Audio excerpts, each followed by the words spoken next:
cycling from Ingolstadt to Portnes. We realized that the houses here look pretty new, smooth and beautiful, and we wondered why aren't they looking old. So we asked the people here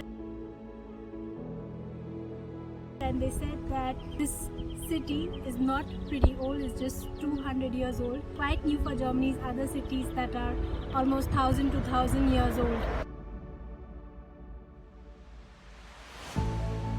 This city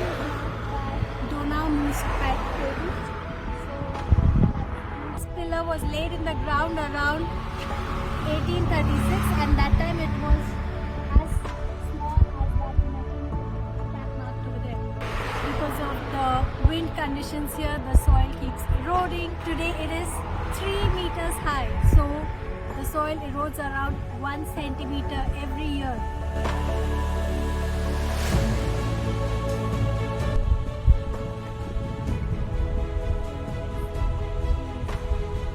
On the pole with these markings, it's also visible how the land or the soil eroded here, but the pole is still there.